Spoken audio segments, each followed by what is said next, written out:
Dear students, आप Gauss theorem के संबंध में पढ़ चुके हैं, उसको प्रूव करना आप सीख चुके हैं।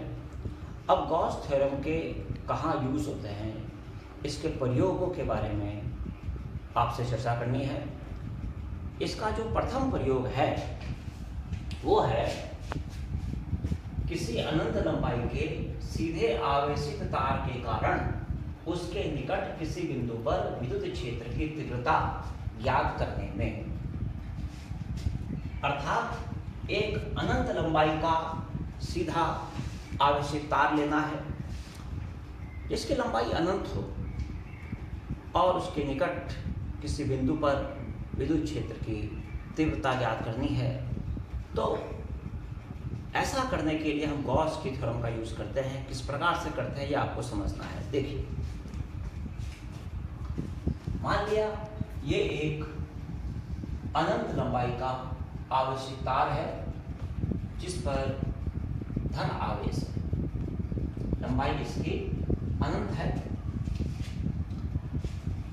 और इसके निकट कोई बिंदु, चाहे आप यहाँ मान लीजिए, कहीं पर भी मान सकते हैं, इसके निकट r दूरी पर एक बिंदु है P। इस बिंदु P पर आपको विद्युत क्षेत्र की तीव्रता ज्ञात करनी है। ये तार आवेशित है, इस तार पे प्लस Q आवेश है। तो आप ये कह सकते हैं कि सर, हमने पिछले चैप्टर में पढ़ा है कि प्लस Q आवेश से r दूरी पर स्थित किसी बिंदु पर विद्युत क्षेत्र की तीव्रता हम इजीली ज्ञात कर सकते हैं और उसके लिए सूत्र है E = 1/4πε0 × Q/r²। क्या यह सूत्र यहाँ यूज होता है? देखिए, इस सूत्र के लिए आपको पॉइंट चार्ज Q चाहिए होता है, अर्थात एक बिंदु पर आवेश Q।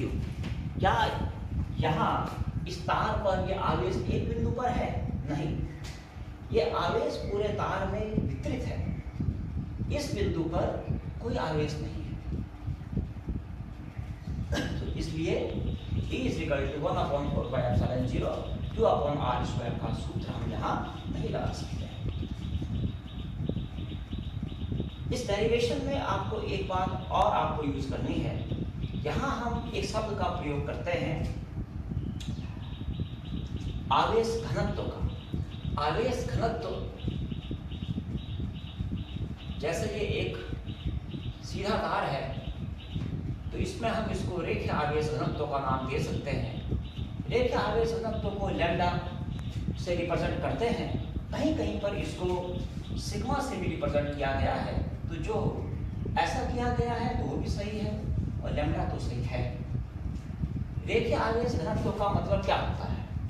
रेखीय आवेश घनत्व का मतलब होता है तार की एकांक लंबाई में कितना आवेश है, अर्थात 1 मीटर में कितना आवेश है। तो अगर मान लिया तार की लंबाई L है, L लंबाई मान लेते हैं, मानना तो पड़ेगा ही, और L लंबाई में अगर Q आवेश है तो एकांक लंबाई में कितना हुआ? Q/L। तो इसको आप रेखीय आवेश घनत्व कहते हैं।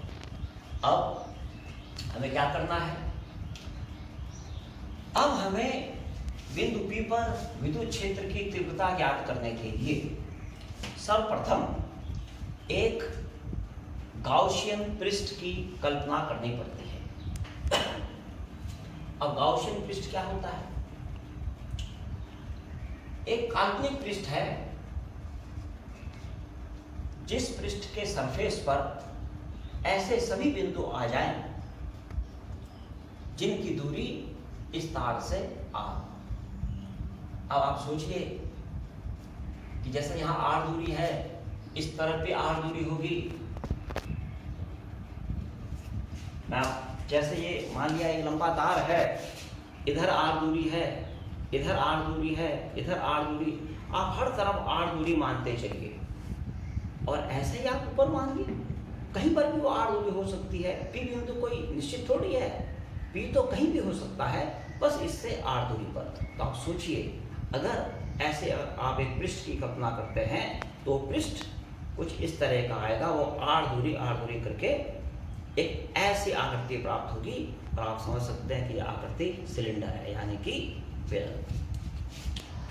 तो वो जो गाउसियन पृष्ठ होगा, उस गाउसियन पृष्ठ की जिसकी हमने कल्पना करी है,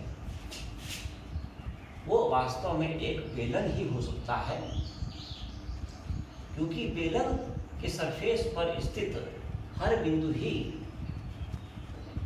इस तार से R दूरी पर हो। तो चलिए एक बेलन की कल्पना कर लेते हैं।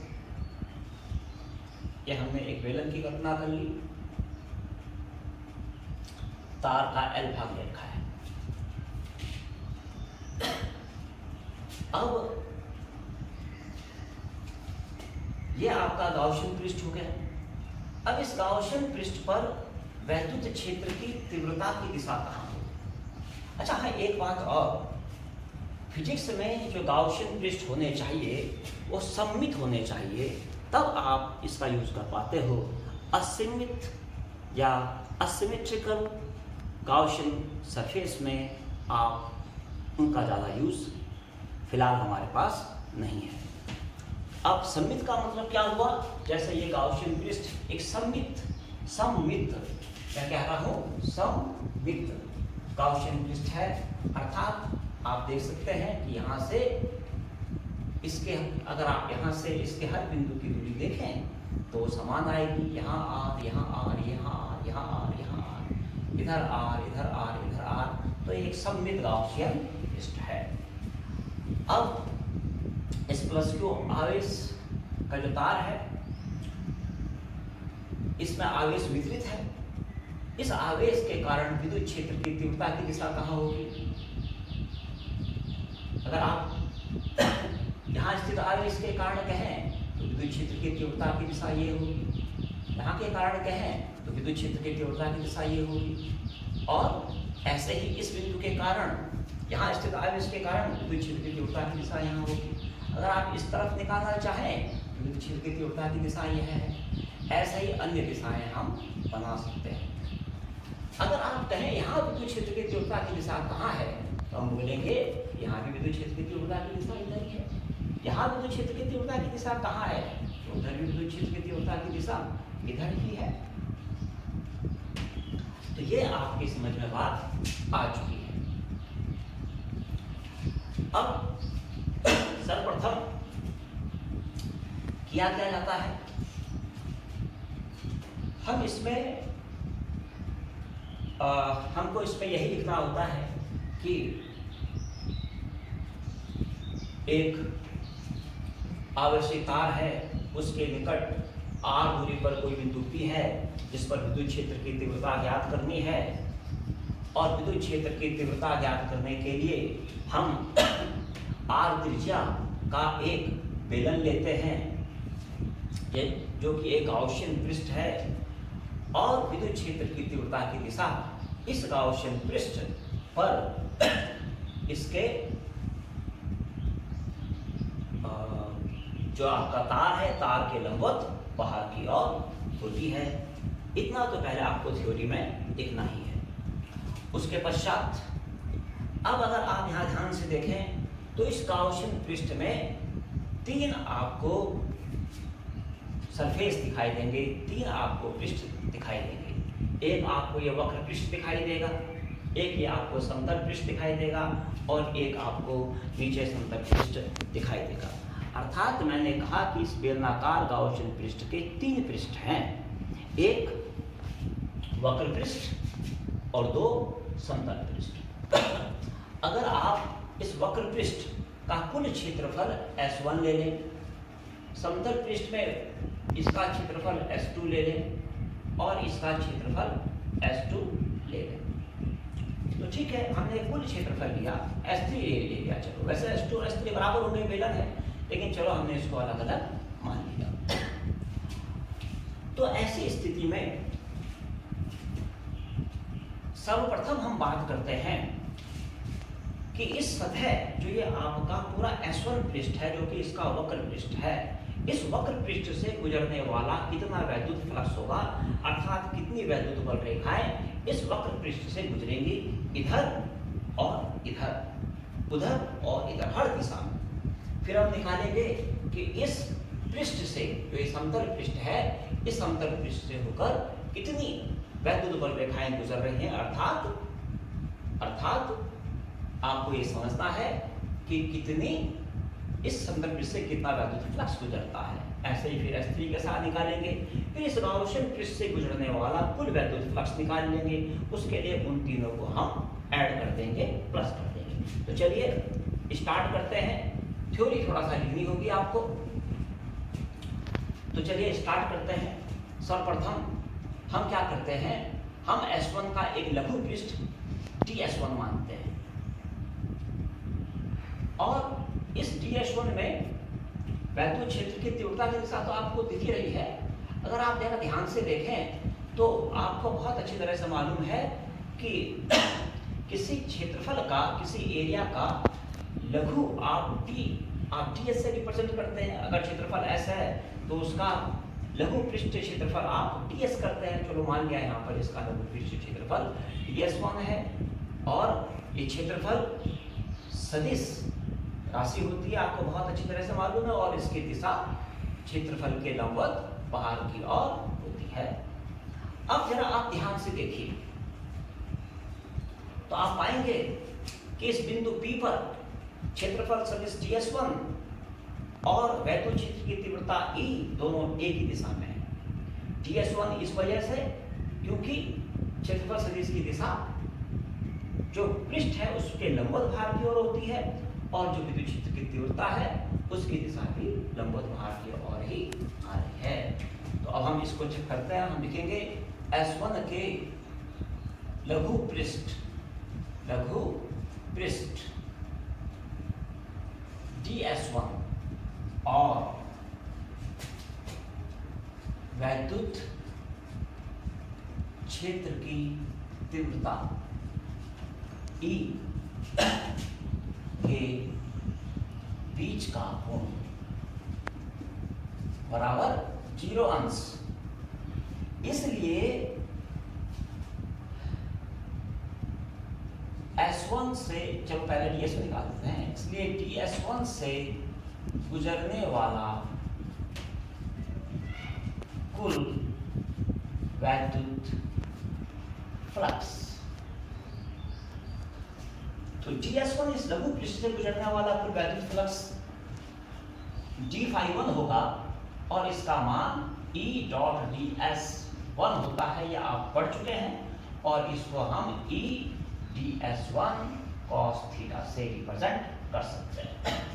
तो जब DS1 एक लघु पृष्ठ से गुजरने वाला कुल वैद्युत फ्लक्स इस सूत्र से निकल रहा है, तो कुल क्षेत्रफल, टोटल वक्र पृष्ठ S1 से गुजरने वाला कुल वैद्युत फ्लक्स क्या होगा, उसको ∅1 से रिप्रेजेंट करते हैं। ये ∅1 इसका इंटीग्रेशन करके निकलेगा, इंटीग्रेशन ऑफ d∅1 और इज इक्वल टू इंटीग्रेशन, ये S1 है, S1 के लिए है, ये बंद पृष्ठ है। तो ये आपका आ जाएगा S1 E/ds1 cos और थीटा की जगह आपको पता है कितना लिखना है, चलो पहले थीटा लिख दिया, और इज इक्वल टू आ जाएगा ∅1 इज इक्वल टू आ जाएगा S1 E/ds1 cos थीटा की जगह cos 0। यह आपकी समझ में आया? तो इसलिए ∅1 इज इक्वल टू कितना हो गया, E आप बाहर कर दीजिए, कांस्टेंट बन के बाहर आ जाएगा। S1 cos 0 की वैल्यू 1 होती है, 1 × ds1 और अब जरा ध्यान से देखिए, ds1 का इंटीग्रेशन अर्थात छोटे छोटे ऐसे क्षेत्रफल को ऐड करके, जोड़ करके क्या आएगा, जब आप ऐसे छोटे छोटे क्षेत्रफलों को जोड़ोगे तो पूरा वक्र पृष्ठ निकल जाएगा, जिसका मान कितना है S1, तो आ जाएगा आपका ES1।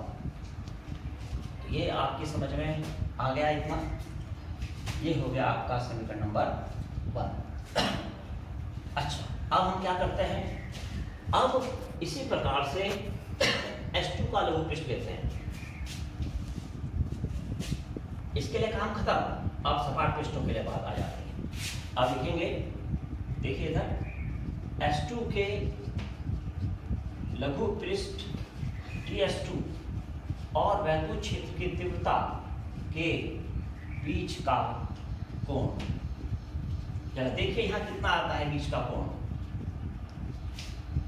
S2 का आपने लघु पृष्ठ यहाँ TS ये ले लिया आपने, ये TS2 ले लिया। TS2 क्षेत्रफल है, क्षेत्रफल एक सदिश राशि है, इसको इसके लंबवत भार की ओर दिखाना है, तो TS2 तो हो गया ये भार की ओर, और यहाँ पर E वैद्युत क्षेत्र की तीव्रता की दिशा क्या है, ये देखिए इस तरफ। आ गया समझ में? तो इन दोनों के बीच का कोण कितना दिखाई दे रहा है आपको, 90 अंश। तो ये बराबर आ गया 90 अंश। तो इसलिए इसको मैं डायरेक्ट करता हूँ, इसको इतना नहीं लिखूंगा डायरेक्ट। इसलिए S2 से गुजरने वाला कुल वैद्युत फ्लक्स ये कितना आ जाएगा, ये आ जाएगा आपका phi2 is equal to direct लिखिए आप, integration S2 d phi2 sorry TS2, ठीक है। तो ये आपका आ जाएगा इंटीग्रेशन S2 E, बिल्कुल इसी तरीके से चलेंगे।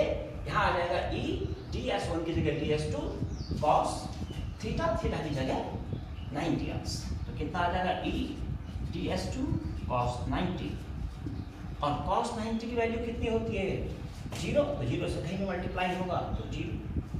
इस समीकरण नंबर 2 मान ली। अच्छा, इसमें एक काम और कर लेते हैं, समीकरण नंबर 1 को थोड़ा आगे बढ़ा देते हैं, नहीं तो बाद में करना पड़ेगा। मैं इसको थोड़ा आगे बढ़ा देता हूँ। phi1 is equal to E into S1 क्या है, S1 इसका वक्र पृष्ठ है।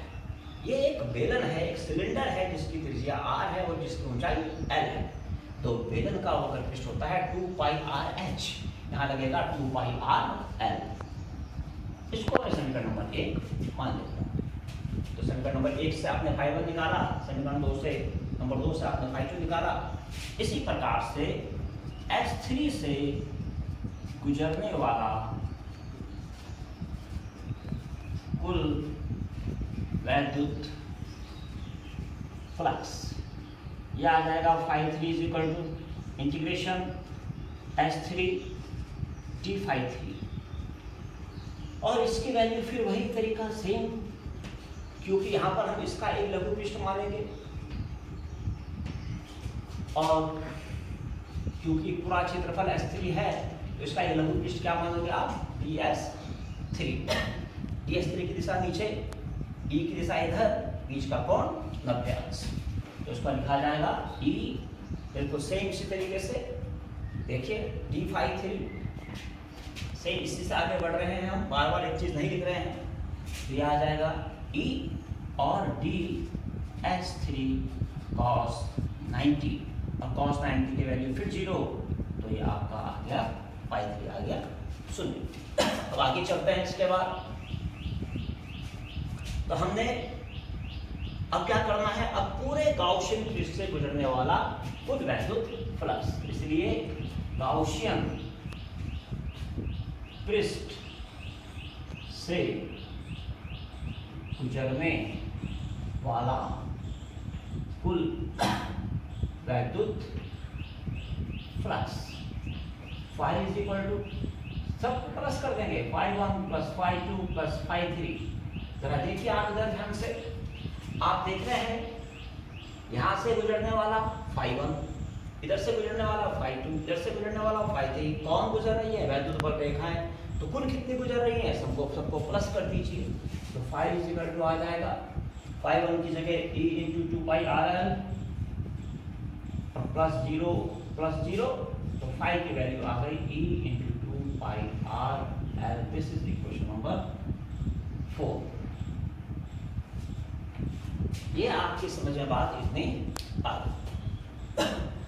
अब इसके पश्चात आप यहां तक पहुंचे, तो आपने कहा कि इस गाउसियन पृष्ठ से गुजरने वाला कुल वैद्युत फ्लक्स यह है, लेकिन गाउस की प्रमेय में आपने पढ़ा है कि किसी बंद पृष्ठ से गुजरने वाला वैद्युत फ्लक्स कितना होता है। उसने तो पहले कह रखा है कि वैद्युत फ्लक्स होता है फाई इज इक्वल टू 1/ε0 गुणा पृष्ठ से घिरा आवेश। तो परंतु गाउस की प्रमेय से पृष्ठ से गुजरने वाला कुल वैद्युत फ्लक्स ये कितना होगा, फाई इज इक्वल टू 1/ε0 गुणा पृष्ठ से घिरा आवेश। अब सोचिए आप जरा, देखिए ये पृष्ठ है, इस पृष्ठ से घिरा आवेश कितना है। आपने पहले ही रेखीय आवेश घनत्व में lambda is equal to Q/L माना है। तो इस पृष्ठ से घिरे हुए आवेश को आपने Q माना है और Q की वैल्यू आपने लैम्डा L निकाली है। Q is equal to lambda into L। तो मैं पृष्ठ से घिरा आवेश लिख सकता हूँ लैम्डा इंटू L। क्यों? Because lambda is equal to हो गया Q/L, इसलिए Q इज इक्वल टू हो गया लैम्डा L।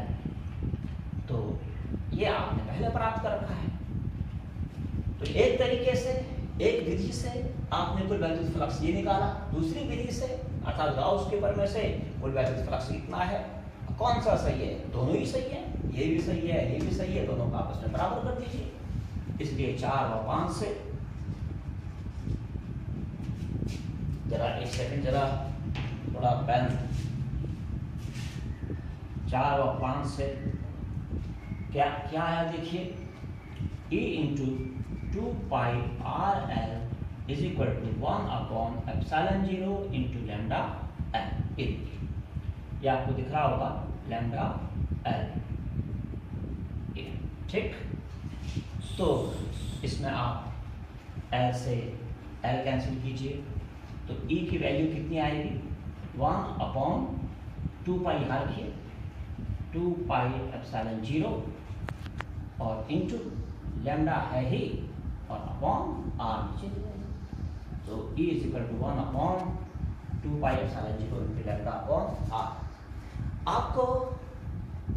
आपको यहाँ कांस्टेंट 1/4πε0 पढ़ने की आदत है पहले चैप्टर से, तो इसको ऐसे लिख सकते हैं E इज इक्वल टू 1/, आप यहाँ 4πε0 कर दीजिए, 2 से मल्टीप्लाई कर दीजिए, यहाँ तो 2 से यहाँ ऊपर मल्टीप्लाई कर दीजिए, 2 लैम्डा अपॉन आर, ऐसा भी आप इसको लिख सकते हैं। तो इस तरह से आपने एक अनंत लंबाई के तार के निकट किसी भी बिंदु पर वैद्युत क्षेत्र की तीव्रता का सूत्र प्राप्त किया, जिसका मान E is equal to 1/4πε0 into 2 lambda upon R आया। इस तरह से ये आपका सिद्ध होता है। इसमें थोड़ा एक बात समझने की है कि जैसे E सदिश राशि है तो इसके ऊपर एरो का निशान लगाना चाहिए, लेकिन गणनाओं में आप उसे ना भी यूज करें तो ठीक है। चलिए, ये आपका समाप्त।